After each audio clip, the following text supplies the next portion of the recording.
Patrick Laird, Brian Hill, Darren Fells.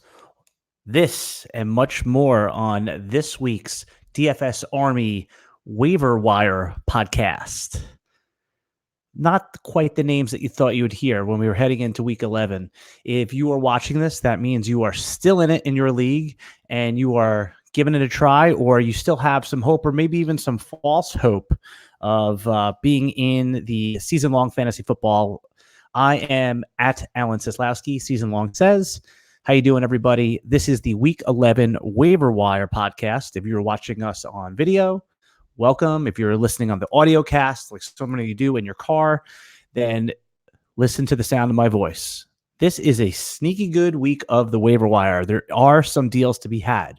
But at this point of the season, it's time for you to start thinking about pushing those chips in. What are you saving the budget for? And there's a couple players that are worthy of that status this week. I'm just looking. Hello, everybody that's watching on the video cast. I see your comments coming in. Keep them coming. Keep them coming. All right, but let's get down to business. We're going to aim to keep this waiver wire podcast usually around 20 minutes or less. Sometimes it goes a little more, no big deal. But we're going to start also. I'm going to post, by the way, I'm going to post everything I'm saying on the DFS Army Slack. So if you are not a DFS Army member, what I want you to do is go and sign up for DFS Army VIP, use the promo code SAYS, and get 20% off. And the Waiver Wire podcast this week is brought to us by our friends at OverlayDFS.com, the home of the Start Sit Progressive Jackpot, one of the best fantasy games on the internet. All right, without any further ado, here we go. We'll start with the running backs. Now, Brian Hill, the Atlanta Falcons running back, is an all-in play. Basically, you put two hands in and you go get him. Whatever budget you have left. Devontae Freeman went down. He's presumably out for 2 to 3 weeks. That was what the initial report said. Now, at DFS Army, we always assume the back end of that timetable. It will burn us sometimes, like it did with Saquon Barkley. But we want to assume that it's going to be longer than that. And the Falcons season is over, so they may just shut him down completely. Brian Hill is a 24-year-old running back, so he's in a prime of his youth. He's a 3-down skill set. We thought he was going to have more of a prominent role heading into the season, but didn't work out that way. Now, Ito Smith is on IR, so he is the guy on hopefully what is a good offense. So whatever budget you have in, push the chips in, go get Brian Hill. In a couple leagues I'm in, I picked him up last week. He was on our cheat sheet last week where you can go get him for $1. Now you're going to have to use all your budget. And again, that is the key on these waiver wires, is to go get the guys for $1 the week before. Like, again, Gus Edwards might be a player like that this week. If Mark Ingram goes down, Gus Edwards is certainly going to have a great role. So I didn't include him on the cheat sheet because that would be a super deep play. But every week I'll try to give you $1 guy to go get. Moving along. Darius Geis, 37% owned, coming back this week. Now, I know it's the Washington offense, and I know Adrian Peterson's been playing well, but Darius Geis is the second-round pick from last year. He got hurt a couple times, and now he's back. So I think with Dwayne Haskins there, playing quarterback for the rest of the season, that they're going to run the ball 30-plus times. So even if Adrian Peterson gets his 15 to 18 carries, I still think there's going to be 12 to 15 carries to be had for Darius Geis. And if he is what I think he's going to be, what a lot of smart people, I don't want to say that I'm smart, but smart people that I listen to, I was going to say, Darius Geis, when we looked at the scouting tapes of him, he was awesome, and he's an underrated pass catcher. Didn't get a chance to show that at LSU, but if you look back to his high school tapes, this is what we talked about when he was getting drafted, that he had this one game that was brought to our attention. It was the Army game, the high school All-American game, where he caught these amazing passes. So we like Darius Geis. If it's going to happen, it's going to happen now with him. So I would push him approximately 35% of my budget to go get him, knowing that it may not pan out. But it's a running back that you're going to want to have, and everybody in your league needs running backs. I put 7 running backs on my list this week, and if there's some that I missed, you can always tweet at me and let me know. Okay, the next one is J.D. McKissick, 21% owned. I mean, at this point, he's catching all the passes. He is the last man standing in in Detroit. So, and he's had double-digit fantasy points the last couple weeks. So I would put him in. I would go get him. He may not be sought after as much on the waiver wire, and just think of him more like Chris Thompson. He is someone that has a decent floor for fantasy. I mean, the Lions are not a great team at this point. Stafford may not even be back for a couple weeks or at all. Who knows? Because the Lions aren't going anywhere. But I like J.D. McKissick certainly as a pickup, and I think he would be a perfectly good, in PPR leagues, for a 10-point floor every week. All right, moving along here, moving down my sheet. For McKissick, I have like a 25-30% bid, just because at this point of the season, you're desperate for running back. You need a guy in your flex. There's not going to be, much more that emerges. Brian Hill, again, is going to be a 3-down hammer for Atlanta, so he's an all-in play. He has the upside. That's why we want to push all our chips in. Someone like McKissick is more of a floor play. Every week, I have Alexander Mattison on this list. I mean, every single week. And that's because if Dalvin Cook goes down, Alexander Mattison is a top 7 running back. Even limited touches, he's been good. He has been good. So I think if he's on your waiver wire still for some reason, you're going to be able to get him cheap. I have here a 7% bid. I would certainly go after him and get him. Kalen Ballage. So now we're going to talk about the Miami backfield. Kalen Ballage, Myles Gaskin, and Patrick Laird. Kalen Ballage got 20 carries last week and only accumulated 44 yards. I mean, that's like 2 yards a carry, maybe a little bit more. It's terrible. Kalen Ballage is bad. The coach's favorite of this group of running backs is Patrick Laird. Now, Miami is a lock to take one of these amazing rookie running backs coming out next year in the 2020 class. So we'll see which one lands there. But all the talk has been of Patrick Laird, and he got 12 carries, a couple catches last week. I don't think many people in your leagues are going to go after Laird. I don't see him on many mainstream sheets, but he's worth a $0, $1 bid if you're desperate running back. Myles Gaskin, the other running back in Miami, got almost no, he got nothing last week, no production. I actually started him in one league and it burned me. So I would go after Gaskin and is a $0 bid, but Laird is the guy I prefer actually. And again, I have them both down as $0 bids. Those are the bulk of the running backs. There are some other guys you can get there that are a little bit higher owned. I'm just looking down the list. We can kind of touch back on them at the end. All right, on to wide receivers. Let me get my wide receiver list here. All right, Deebo Samuel is atop the list. 14% ownership. I have a 15% bid suggestion on him. Now, Emmanuel Sanders went down in the San Francisco game. It looks like it could be a while. And, I mean, Deebo looks like a real player. George Kittle, he was out this week. He could be back. But, again, he's had injury problems of his own. So, Deebo Samuel, he's no longer a rookie. I know he's technically a rookie, but come week 8, come week 9, week 10 now, week 11, I mean, they've had enough experience where I can no longer consider them rookies. I think Deebo Samuel has a good shot to return top 30 value, maybe even top 24 value the rest of the way. I would certainly add him where possible. Darius Slayton on the New York Giants. Didn't he look great last week, everybody? One sec. Let me just grab my list that just fell right over here. Hang on one second, guys.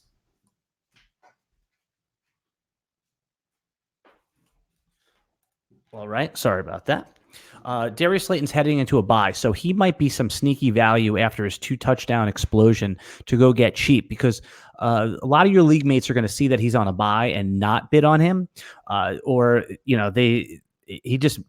he was a major player. He was one of the big storylines. He's a 5th-round rookie, but I would certainly try to get him because I think that he could be a major part of the Giants' game plan. They want to see what they have. They want Daniel Jones to develop chemistry with him.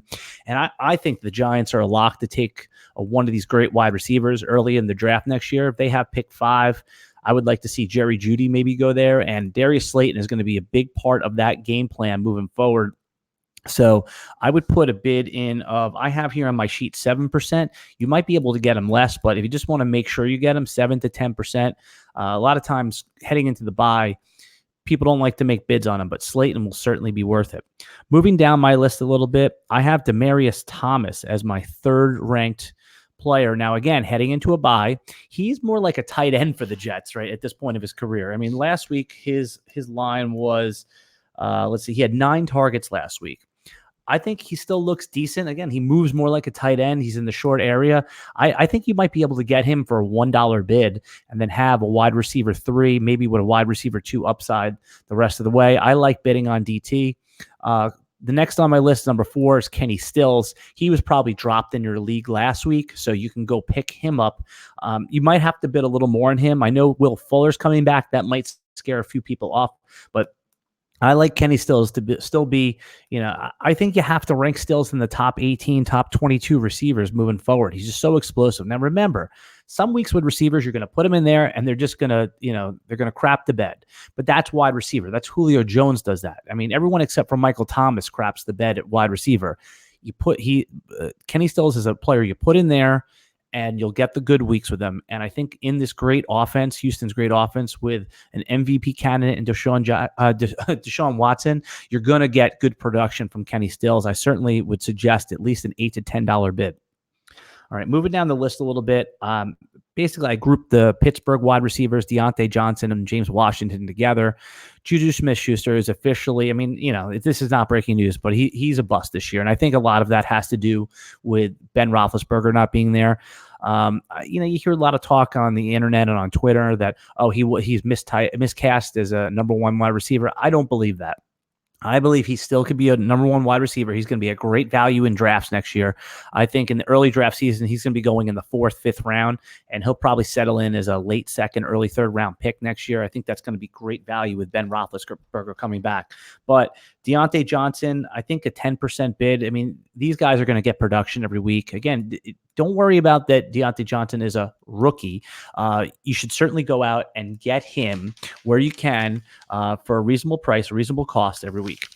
All right. And the last person I have on my wide receiver list is Cole Beasley, 30% owned, 7% bid. I mean, he is the quintessential wide receiver 3. He gets you double-digit fantasy points every week. So I certainly would go out and get Cole Beasley if you want just a floor play. He's not going to be explosive and get you have a huge week, but he's going to give you a nice PPR floor every week, especially in another big bye week like this one. All right, we're going to take a quick break right here and have a word from our friends at overlaydfs.com. For those of you watching on the video screen, I put up their logo, and check this out. If you're tired of having to pick the perfect player at every position in order to win your salary cap DFS, if you're tired of having your salary cap DFS out of the money in the first 5 minutes, we're introducing a new daily fantasy game where the pros with 150 lineups do not have the advantage. Overlay DFS is a revolutionary new start-sit game for fantasy sports, the destination for the 10-entry GPP. They used to have single entry, but now it's a 10-entry max. Here's how you play, everybody. You make 12 start-sit decisions from choices of over 30 matchups that they present to you. A win or loss or a tie will be awarded for your overall record for each decision that you make. The top 10% of users will win 9 times their buy-in. If you go perfect 12-0, you win the progressive jackpot. Usually 8-4 is good enough to cash. Sometimes it's 7-5, but sometimes 9-3. All right, so this is how it works. I'm going to Overlay DFS's site right now. And what they have here at Overlay DFS, let's say this week. Let me just go here. All right, I'm on Overlay DFS right now. And okay, so you have to choose between these matchups. So this week they have Baker Mayfield versus Mason Rudolph. So you're going to have to choose who has more fantasy points in this given week. And if you get that right, you get a win. And then what you do is you try to pick 12 of those plus 3 alternates. Moving over to, let me see, another one they have here. All right, Nick Chubb versus James Conner. Who do you guys think is going to win that matchup? Tweet at us and let me know who you think is going to have more fantasy points. Lamar Jackson versus Deshaun Watson. And then I always like to scroll down to find some of these dirty matchups. Some of these like you would Jason Witten versus Vance McDonald. Who do you think is going to win that matchup? I mean, whoever has like 6 fantasy points will probably win that matchup. But you see how it works. You pick 12 start sits. And if you go perfect 12-0, you win the 20,000 plus jackpot. Somebody won it about 2 weeks ago. They won $29,000. It was unbelievable. All right, folks, let's get back to the Waiver Wire Week 11 podcast. We are going to now settle into the let's see right here, into the tight ends. Tight ends. Tight ends this week is actually pretty good. OJ Howard, he was probably dropped, and then last week, predictably so, had a great week again.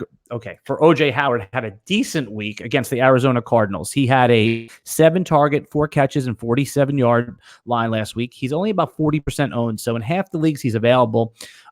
Listen, he's a great player. I know I've had this debate with the Geek on our preseason podcast where I was all in on OJ Howard. He was out. He was right so far. But OJ Howard in his first 2 years looked like a Travis Kelce dynamic player. He just haven't gotten to targets for some reason that Tampa has not used him. But if he's out there, I would use him. Okay, I have 3 more tight ends on here. I have Noah Fant at 10% owned. I would suggest getting him now. With Emmanuel Sanders gone, traded, Noah Fant became like the de facto wide receiver 2 on that team. And he's had, let's see, I wrote it down here, 12 targets over the last 2 games. I certainly would pick him up for a $5, $8 bid, especially if you're in a tight end bind like most of us are. So I highly recommend Noah Fant. If you can't get in that top tier, if you don't like OJ Howard, if you don't trust him, Fant would be my top pickup. Now, Dallas Goedert has been being used more at the same time as Ertz. So right now, Goddard is only 17% owned. I would get him for a couple dollars. Some people might think that, hey, he's the backup tight end, but he's been producing over the last few weeks. So I would put a few dollars in. Now, usually there's no options at tight end. So Goddard, Fant, OJ Howard, and the last guy I have on there is Darren Fells. Darren Fells is 43% owned. Coming out of a bye, he may have been dropped in your league, but some people probably held on to him because they were just in tight end hell, as we talk about every week on this podcast. Now, with the tight ends, usually we're looking for targets and yards. Fells is the rare exception where we are looking for the touchdowns. And because think of Fells as like how we used to think of like the goal line backs. For those of you who've been playing fantasy for a while, like Marion Barber or Jerome Bettis. It's guys that go in there and got like 3 carries. Jerome Bettis's old fantasy lines used to be 4 carries, 3 yards, 3 touchdowns. And the reason is when they get down to the goal line area, Deshaun Watson looks for his big 6'7" Darren Fells, ex-basketball player, and he just throws him the ball. So I would say in any given week that Darren Fells has like a 50% chance to score a touchdown, and that's good enough. You're never going to get a 10-catch, 80-yard day from Darren Fells. Of course, it could happen, but it is very unlikely. More likely, you're going to get 2 or 3 targets, 2 or 3 catches, and hopefully 1 touchdown. In some weeks, you might get multiple touchdowns. So I think that if your league hasn't scooped up Darren Fells, a handful of fab dollars might get him. Quarterbacks this week, Derek Carr is still only 45% owned. Derek Carr basically it doesn't have the super upside, but the floor is super high. I would say every week you can basically count on 250 yards and 2 touchdowns from Derek Carr. So if in a 1 quarterback league, you just put a few dollars on him, you should get him. Nick Foles coming back this week is another player that I'm looking to pick up. I think he might be mostly ignored by your league if he's sitting out there on the waiver wire in Superflex. Obviously, he was scooped up a long time ago. Foles in an injury-filled QB should be an injury-filled year with QB. He should be enough to get you home. QBs, you're always looking $3, $4, $5. And if Tannehill is still out there in your league, he has just been producing like a top 10 fantasy quarterback. It's been amazing. A note came out today about Tannehill that the coaches wanted to start him at the beginning of the year, but the upper management still had ties to Marcus Mariota, and they wanted to give him one last chance. So Tannehill might very well be that quarterback for 2020. Even if they draft a rookie and if they move up and Tennessee goes and gets a rookie QB, I still think that Tannehill is a good lock to at least start the season in Tennessee next year. So for you keeper dynasty people, Tannehill is a great sell and a great buy. A great sell for teams that just, in super flex leagues that just want to accumulate draft capital, and a great buy for championship or contender teams that need a rock solid QB with a murky future. So that basically covers it. If for some reason I didn't cover your favorite player or somebody that you think that you're thinking about picking up, you can always get me on the Slack in the DFS Army Room or on Twitter. It's at Alan Seslowsky, AlanSeslowsky,